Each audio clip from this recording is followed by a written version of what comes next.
Salam sejahtera, terima kasih karena bersama dengan saya di Nazilin Unity Channel. Top 3 pembangkang gahib ketika sesi PMQT. Haha, ini dia. Inilah dia idol kepada pembangkang yang seringkali gahib ketika sesi PMQT di Parlimen. Kalibat top 3 pembangkang termasuk ketuanya Datuk Seri Hamzah Zainuddin tiada dalam sesi waktu pertanyaan-pertanyaan Perdana Menteri di Dewan Rakyat pagi tadi. Dua lagi Wakil Rakyat Perikatan Nasional PN yang gahib di Parlimen hari ini ialah Ahli Parlimen Marang Tan Sri Abdul Hadi Awang dan juga Ahli Parlimen Tan Sri Muhyiddin Yassin. Kedua-dua mereka masing-masing iaitu Presiden dan Presiden PAS dan Presiden Bersatu. Semakan Harapan Daily mendapati Abdul Hadi bahkan tidak menghadiri mesyuarat ketiga, penggal ketiga Parlimen ke-15 kali ini pada 24 dan 28 Oktober. Hari ini lebih mengejutkan, hampir semua kerusi utama di bahagian depan blok pembangkang didapati kosong.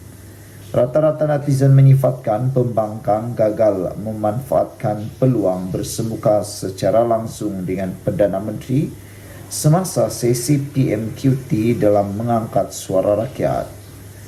Antaranya pengguna X Amir Hamzah yang menulis pembangkang sebagai hanya bercita-cita besar mahu menjadi pemerintah, tapi bila ada peluang, mereka tidak mampu perform atau melakukannya dengan baik.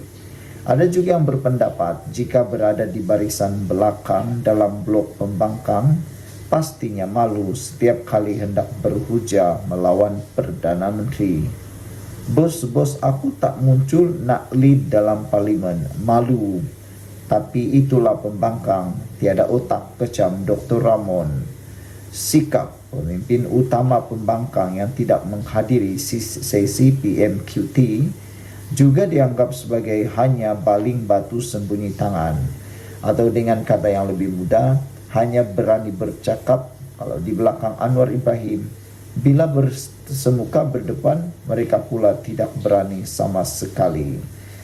Saudara, ketidakhadiran top 3 pembangkang juga dianggap bukti bahawa blok oposisi sekarang gagal melaksanakan peranan mereka sebagai semak dan imbang kepada kerajaan pada hari ini.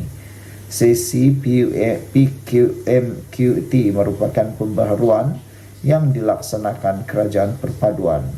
Pada setiap Selasa, Perdana Menteri akan menjawab. Soalan yang ditujukan kepada beliau manakala Khamis ialah waktu pertanyaan-pertanyaan menteri. Sejak tahun lalu menerusi sesi PMQT, Anwar yang juga Menteri Kewangan menjawab soalan daripada para wakil rakyat dalam mesyuarat Parlimen ke-15. Sekian untuk kali ini, jangan lupa tinggalkan komen anda. Salam sejahtera, terima kasih kerana bersama dengan saya di Nazilin Unity Channel. Gempar lagi kartel 1.8 bilion. Kalau baru-baru ini skandal pasir Selangor telah pun menjadi viral dan menggemparkan seluruh Malaysia. Kali ini kita ucapkan sabas, bravo, tahniah dan tahniah kepada SPRM kerana telah berjaya menggempur kartel membekal baja padi terbesar bernilai 1.8 bilion dibongkar SPRM. Agak-agaknya siapalah jerum besar Mat Sakau, tukang makan duit rakyat ini. Kartel bekal baja padi terbesar bernilai 1.8 bilion. Ini di mana? Siapa terlibat? Itu paling menarik. Suruhanjaya Pencegahan Rasuah Malaysia SPRM mengesaki wujud kartel yang menguasai pengagihan dan perbekalan kontrak baja padi di sebuah pertubuhan bernilai 1.8 bilion ringgit. Wow, punyalah banyak. Tahniahlah kepada SPRM dan juga kerajaan perpaduan. Beberapa siri pembongkaran telah dilakukan SPRM dalam tempoh 2 hari ini di sekitar Kuala Lumpur, termasuk di Ibu Pejabat Pertubuhan berkenan, kementerian dan 9 syarikat yang mendapati projek berkaitan. Menurut sumber, projek di bawah sebuah kementerian yang tidak didedahkan itu yang berjumlah 1,8 bilion telah dianugerahkan kepada Pertubuhan Terbabit bagi tempoh 30 bulan bermula 2021 hingga tahun 2023. Pertubuhan Terbabit bertanggung jawab untuk menghasilkan baja padi dan mengedarkannya kepada para pesawat di seluruh negara melalui pejabat pertubuhan peringkat negeri masing-masing. Hasil siasatan mendapati pertubuhan itu telah menggunakan 2 kaedah untuk memenuhi kontrak kerajaan, iaitu membeli terus baja-baja padi daripada 5 syarikat pengeluar dan membeli bahan mentah bagi memproses baja daripada 4 syarikat, katanya lagi. Sumber juga berkata siasatan SPRM akan menjurus kepada kesalahan rasuah dalam perolehan baja dan bahan mentah daripada syarikat-syarikat terpilih. Siasatan juga menjurus kepada kesalahan salah guna kuasa yang mungkin berlaku di mana ahli-ahli lembaga pengarah yang terlibat dalam membuat keputusan dalam pemilihan syarikat-syarikat berkepentingan. SPRM telah merampas dokumen-dokumen berkaitan projek ini di peringkat kementerian, pertubuhan dan syarikat berkaitan dan dalam peringkat kajian mendalam, ujarnya lagi. 6 orang ahli kementerian dan pertubuhan terbabit telah dipanggil SPRM untuk ditemu bual.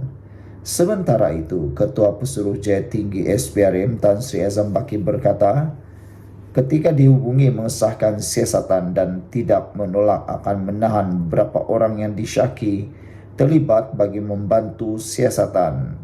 Kes disiasat di bawah Seksyen 16, Seksyen 18 dan Seksyen 23 Akta Suruhanjaya Pencegahan Rasuah Malaysia 2009. Sekian untuk kali ini, jangan lupa tinggalkan komen Anda. Salam sejahtera, terima kasih kerana bersama dengan saya di Nazilin Unity Channel. Dipetik daripada Sinar Harian, ini satu lagi kepincangan di dalam pemilihan Parti Bersatu yang telah menyebabkan calon Ketua Seri Kandi muda kecewa. Ini apabila berlaku keputusan ditukar pada saat akhir. Apa yang berlaku, saudara-saudara sekalian, seorang wakil atau seorang calon yang bertanding jawatan Ketua Seri Kandi Muda Parti Pribumi Bersatu Malaysia kecewa dengan perjalanan proses pemilihan sayap-sayap parti itu yang didakwa sangat bermasalah sehingga menyaksikan keputusan asal ditukar pada saat akhir. Bekas Ketua Seri Kandi Muda Bersatu Penggal lalu, Nurul Fazila Kamarudin berkata, beliau terkejut dengan keputusan jawatan kuasa pemilihan parti JPP yang bertindak menangguhkan keputusan pemilihan sayap Seri Kandi Muda pada malam hari mengundi, iaitu Sabtu, meskipun pihaknya dimaklumkan telah memenanginya. Saudara-saudara sekalian, jelasnya tindakan JPP menangguhkan keputusan pemilihan selama 2 hari telah menyebabkan beliau memohon penjelasan. Namun tiada sebarang maklum balas diterima daripada jawatan kuasa pengurusan parti maupun JPP sendiri. Secara keseluruhannya, keputusan itu amat mengecewakan kerana proses pengundian tidak dilaksanakan JPP dengan baik. Beberapa perkara telah ditukar pada saat akhir tanpa sebarang maklum balas diberikan JPP kepada sayap-sayap Seri Kandi Muda dan bahagian-bahagian terlibat. Contohnya, bahagian yang layak bersidang dan memilih tidak dibenarkan bersidang pada hari pengundian. Bagaimanapun, ada beberapa bahagian yang tidak layak bersidang. Sebaliknya, dibenarkan melaksanakan pemilihan, katanya kepada Sinar Premium. Beliau berkata demikian bagi mengulas kekalahan kepada Ketua Sri Kandi Muda Baharu Nurul Izzati Azmi pada pemilihan sayap parti berkenaan yang turut ditandingi seorang lagi calon, Hervina Rohayu dari Bersatu Bahagian Air Hitam. Keputusan itu diumumkan pengerusi JPP Bersatu Datuk Seri Abdul Azim Muhammad Zabidi pada petang Isnin. Bagaimanapun jumlah keseluruhan undi diterima ketiga-tiga calon Ketua Sri Kandi Muda tidak dinyatakan. Mengulas lanjut, Nurul Fazila turut mendakwa terdapat campur tangan beberapa individu berpengaruh yang membuat ugutan kepada perwakilan Sri Kandi Muda bagi memilih calon tertentu. Berikutan itu, beliau berpandangan kes campur tangan individu-individu berpengaruh dalam parti ini telah menyebabkan proses demokrasi tidak berjalan dengan baik. Di sebalik permasalahan itu, saya sentiasa berbesar hati untuk meraihkan demokrasi dalam parti melalui pelaksanaan proses pemilihan bersatu. Cuma saya kesal dengan proses pemilihan kali ini yang secara jelas berada di bawah pengaruh individu tertentu yang pastinya sudah menghancurkan proses demokrasi meskipun secara permukaannya tiada perangai cair berlaku, katanya lagi. Sekian untuk kali ini, jangan lupa tinggalkan komen Anda. Salam sejahtera, terima kasih kerana bersama dengan saya di Nazilin Unity Channel. Ini satu lagi perkembangan terkini, keputusan terkini tahanan rumah Najib dan juga berkait permohonan maaf Najib. Menurut laporan ini, ahli Parlimen Bukit Gelugur menyatakan bahawa tahanan rumah tak boleh terpakai untuk Najib. Bagaimana pula itu berlaku? Ikuti terus ulasan kali ini. Kerajaan digesa memberi jaminan bahawa langkah pelaksanaan tahanan di rumah kelak tidak akan terpakai untuk kes-kes berprofil tinggi seperti melibatkan bekas Perdana Menteri Datuk Seri Najib Tun Razak. Perkara itu disuarakan Ramkalpal Singh PH Bukit Gelugur yang turut mempersoalkan mengapa permohonan maaf secara terbuka dibuat bekas Presiden UMNO itu dibuat selepas pengumuman kerajaan mengenai penggubalan akta bagi membolehkan hukuman tahanan di rumah sebagai alternatif untuk kesalahan tertentu. Beliau berkata setelah 5 tahun kes tersebut dibicarakan dengan 50 saksi memberi keterangan, permohonan maaf tersebut dilihat sebagai tidak relevan. Bahkan wujud elemen penghinaan terhadap mahkamah. Saya khawatir sama ada undang-undang tahanan di rumah yang dicadangkan ini adalah digubal bagi tujuan untuk Najib. Sekiranya ia digubal bagi Najib, kita perlu faham bahawa kesalahan yang beliau disabitkan masa dahulu adalah kesalahan yang amat besar yang telah menjejaskan hala tuju negara kita ini. Jadi saya berpendapat bahawa tahanan di rumah tidak boleh dipakai atau terpakai untuk kes-kes seperti yang melibatkan Najib. Dan saya mahu agar kerajaan beri satu jawapan sama ada ia akan terpakai bagi tujuan tersebut, katanya ketika sesi perbahasan Rang Undang-Undang Perbelanjaan Belanjawan 2025 di Dewan Rakyat pada Selasa. Nasib Najib sama ada diperintahkan dibebaskan atau diperintah membela diri atas 4 kes salah guna kedudukan untuk mendapatkan dana 1 MDB dan 21 pertuduhan penggubahan wang haram sebanyak 2.6 bilion akan diketahui pada Rabu, iaitu esok. Jika mahkamah mendapati pihak pendakwaan berjaya mewujudkan kes prima facie, maka bekas Perdana Menteri itu diperintah untuk membela diri.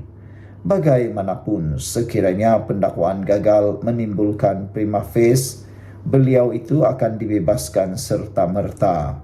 Dalam pada itu, Ramkalpal Singh turut mempersoalkan sama ada Najib akan dikenakan sebarang tindakan atas kesalahan menghina mahkamah susulan permohonan terbuka baru-baru ini.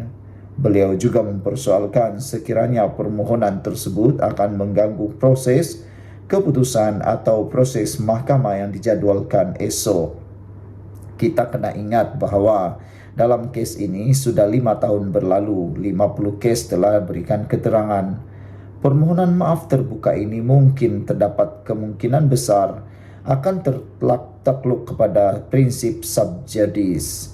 Jadi sekiranya seorang itu memberi kenyataan awam berkenaan dengan isu-isu yang dibicarakan dan diputuskan oleh mahkamah, bukankah ia merupakan penghinaan mahkamah? Adakah Najib telah melakukan satu penghinaan mahkamah? Ini perlu diperjelaskan. Sekiranya ya, apakah tindakan akan diambil terhadap beliau? Soalnya lagi. Sekian untuk kali ini, jangan lupa tinggalkan komen Anda. Salam cerah, terima kasih karena bersama dengan saya di Nazilin Unity Channel. Apa sudah jadi dengan pemilihan bersatu? Itu komen netizen selepas meneliti dan membaca laporan di berita harian.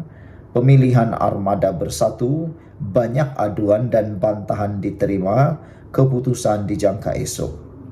Saudara-saudara sekalian, kelihatannya sekarang ini terlalu banyak kebincangan yang terdapat di dalam pemilihan parti bersatu, terutamanya di dalam pemilihan armada.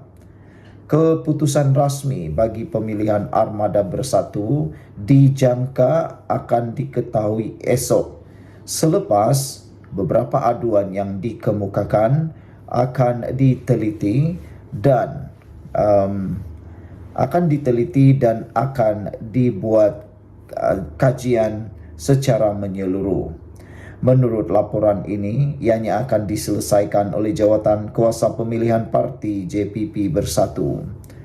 Pengerusi JPP Bersatu, Datuk Seri Abdul Azim Muhammad Az-Zabidi berkata, banyak aduan termasuk berkaitan tata cara pemilihan diterima pihaknya dalam pemilihan armada bersatu kali ini.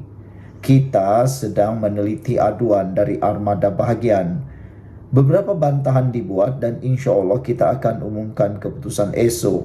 Ada banyak aduan yang diterima katanya. Kita sekarang tumpu kepada keputusan Sri Kandi dan Sri Kandi Muda pula, katanya pada sidang media di Ibu Pejabat Bersatu di sini. Saudara-saudara, sementara itu, Timbalan Pengerusi Jawatan Kuasa Pemilihan Bersatu, Saiful Adli Arsyad berkata, JPP tidak boleh mengenakan sebarang tindakan kepada pihak yang mengumumkan lebih awal keputusan pemilihan, khususnya dalam kalangan calon dan perwakilan armada bersatu.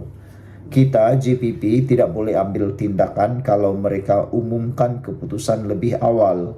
Itu kena dirujuk kepada lembaga disiplin parti, katanya menjawab mengenai kedua-dua kem yang bersaing dalam pemilihan armada bersatu mengumumkan kemenangan masing-masing semalam.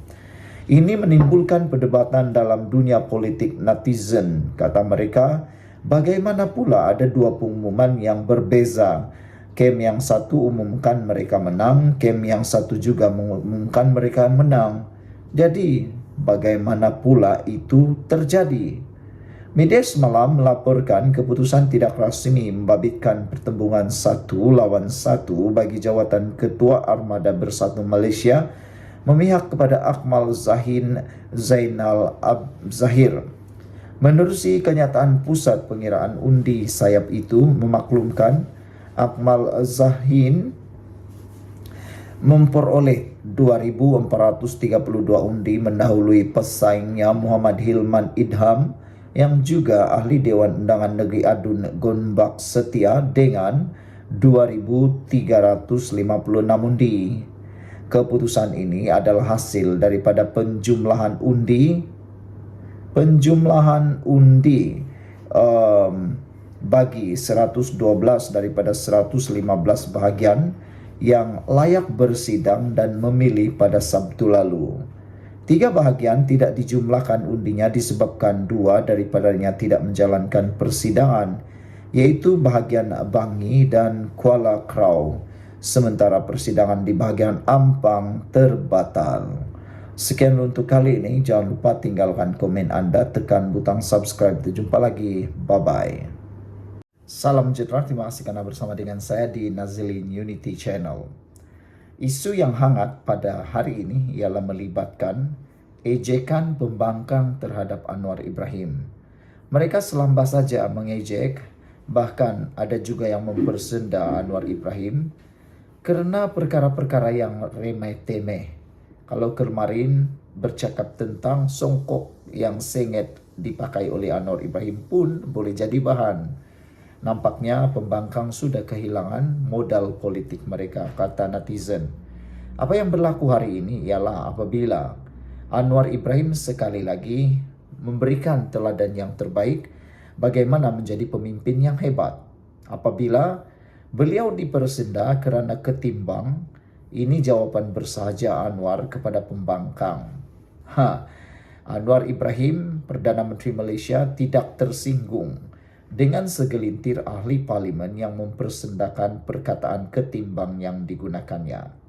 Ini adalah teladan pemimpin yang luar biasa. Meskipun diejek, meskipun dizalimi, meskipun dipersenda, Anwar Ibrahim tidak memberikan reaksi yang keterlaluan. Bahkan beliau tidak pun tersinggung dengan perbuatan jahat seperti itu. Anwar Ibrahim hanya menjawab dengan begitu bersahaja. Sebaliknya, Anwar Ibrahim menyarankan agar ahli politik meningkatkan penguasaan bahasa supaya tidak kebingungan. Inilah cara Anwar Ibrahim menyekolahkan para pembenci hater beliau, yang mana hanya kerana bahasa ataupun hanya kerana perkataan ketimbang, mereka seolah-olah sudah menang. Tapi Anwar Ibrahim pula menyekolahkan mereka dengan berkata, ahli politik perlu meningkatkan penguasaan bahasa. Sebenarnya netizen di dalam pemerhatian melihat perbahasan di Dewan Rakyat bukan saja menyarankan ahli politik meningkatkan penguasaan bahasa dari segi tata bahasa ataupun laras bahasa, tetapi juga netizen kata, para pengulas politik kata, mereka juga harus belajar perkataan yang beradab. Kerana kebanyakan ahli politik, terutamanya ahli parlimen yang berbahas di Dewan Rakyat, berbahas tanpa adat sama sekali. Adabnya memang ke laut, manakala tidak perkataan yang tidak sepatutnya, cemoh mencemoh, ejek mengejek, provokasi melampau tetap berlaku di dalam Dewan Parlimen. Anwar Ibrahim kata, saya pakai songkok sengit sikit pun dia marah. Pakai baju Melayu dengan capal pun tak kena, kata Anwar Ibrahim. Kemudian saya guna istilah-istilah baru seperti ketimbang pun dia bingung sikit, tidak faham. Kita sebagai pemimpin, kita tingkatkan penguasaan bahasa. Dulu tak ada alaf, saya gunakan. Dulu tak ada mampan, saya perkenalkan. Tiada telus, saya perkenalkan. Tidak popular perkataan kesenjangan, kita popularkan. Jadi, kita didik anak-anak menggunakan bahasa, katanya semalam. Pada masa sama, beliau juga menegur sikap ahli-ahli parlimen di Dewan Rakyat yang hanya tahu mengecam ketika berbahas. Masa pembentangan belanjawan 2 jam setengah. Kalau dengar saya tak kecam orang, saya tak kecam dan maki orang. Tapi segelintir ahli parlimen walaupun dalam perbahasan maki hamun, kata Anwar Ibrahim. Anwar berkata beliau sebolehnya enggan melayan cemuhan segelintir pihak kerana jika dilayan kerja tidak akan selesai. Bagi saya kalau nak jawab benda ni letih kita, kerja tak jalan, kata beliau. Saya singgung perkara ini kerana tak jawab orang kadang keliru. Jawab sikit-sikit bolehlah, kita nak tumpu kerja, ujar Anwar Ibrahim. Ungkapan ketimbang yang digunakan Perdana Menteri ketika belanjawan 2025 dipersoal oleh pembangkang kerana mendakwa ia tidak didapati dalam perbendaharaan, kata Dewan Bahasa Pustaka. Susulan itu, Dewan Bahasa dan Pustaka memaklumkan ia akan dimasukkan ke dalam Kamus Dewan Perdana edisi kedua. Perkataan tersebut merupakan kata sendi nama yang bermaksud menyatakan atau menunjukkan perbezaan atau perbandingan antara sesuatu. Sekian untuk kali ini, jangan lupa tinggalkan komen Anda. Salam sejahtera, terima kasih karena bersama dengan saya di Nazilin Unity Channel. Jenayah tetap jenayah. Permohonan maaf Najib tiada makna. Itu satu lagi berita paling menyedihkan untuk Najib. Apa yang berlaku? Permohonan maaf Najib Razak dalam isu skandal 1MDB tidak memberikan sebarang makna kerana ia telah diputuskan oleh mahkamah, kata DAP. Ini bukan soal terima apa-apa permohonan maaf. Dengannya permohonan maaf atau tidak, jenayah tetap jenayah. Dia telah pun disabitkan dan dibuktikan oleh mahkamah. Dia didapati bersalah, itu adalah fakta, kata beliau lagi. Jadi pada saya, permohonan maaf itu tidak bawa apa-apa makna. Kata Setiausaha Agung DAP, Anthony Loke, dipetik sebagai berkata kepada pemberita di Kuala Lumpur hari ini. Terdahulu, Najib memohon maaf kerana skandal 1MDB berlaku semasa pemerintahannya dan pentadbirannya, tetapi mempertahan dirinya tidak bersalah. Permohonan maaf itu dibacakan oleh anaknya Nizar di Mahkamah Tinggi Kuala Lumpur. Setiap hari saya berasa amat terluka mengetahui segala kecurangan dalam 1MDB berlaku semasa bawah pengawasan saya sebagai Perdana Menteri dan Menteri Keuangan, kata Najib. Tiada lain yang dapat saya nyatakan selain memohon maaf secara terbuka kepada seluruh rakyat Malaysia, katanya lagi. Sementara itu, ditanya pendirian DAP jika Najib diberikan hukuman tahanan di rumah, Anthony Loke berkata cadangan itu diketengah untuk reformasi penjara, bukan berkaitan Najib. Ini bukan soal Najib. Terdapat ambang tertentu bahawa jenayah tertentu tidak boleh dimasukkan ke dalam tahanan rumah. Dan sudah tentu, jenayah yang serius tidak dibenarkan di bawah tahanan rumah. Dia dipetik sebagai berkata oleh Malaysia Gazette. Najib sedang menjalani hukuman penjara di penjara Kajang selepas disabit bersalah dalam kes rasuah SRC Internasional berjumlah 42 juta ringgit. Dia dihukum penjara 12 tahun dan didenda 210 juta, tetapi lembaga pengampunan mengurangkan hukuman kepada 6 tahun penjara dan denda 50 juta ringgit. Selain kes SRC Internasional, Najib juga masih berdepan pertuduhan di mahkamah berkaitan kes 1MDB melibatkan dakwaan rasuah RM2.28 bilion dan pecah amanah jenayah berkaitan International Petroleum Investment Company berjumlah 6.6 bilion. Kes pindaan laporan audit 1MDB dan pengubahan wang haram melibatkan RM27 juta dana SRC Internasional juga masih berjalan. Beberapa komen daripada netizen tentang isu dan juga kenyataan daripada Anthony Loke ialah, warga Mas biasa kata, walaupun lewat, akhirnya pucuk pimpinan DAP telah pun bersuara dengan perkataan-perkataan yang tepat. Syabas, kata warga Mas biasa. Harimau Satu kata dalam ruangan komen di Malaysia kini, kalau kita namakan penjenayah-penjenayah yang lebih high profile, you tak boleh jawab Loke, kata beliau. Baik tutup mulut saja, kata Harimau Satu. Masalah pengangkutan dan pemandu pemangkutan berlambak. Selesaikan ini dulu, ini pun tak tahukah, kata Harimau Satu.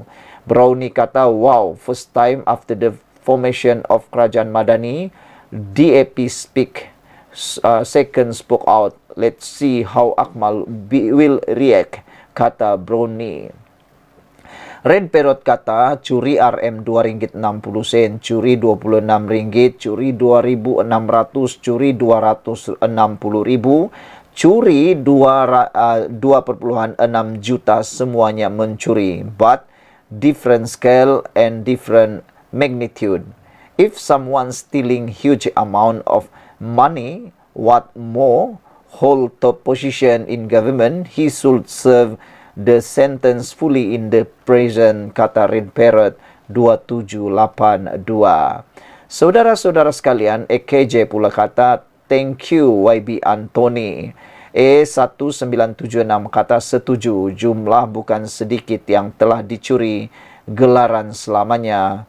Green Puma 9227 kata setuju. Apa pula pendapat anda semua? Jenayah tetap jenayah, permohonan maaf Najib tiada makna, kata Antonello. Sekian dulu, jangan lupa tinggalkan komen anda.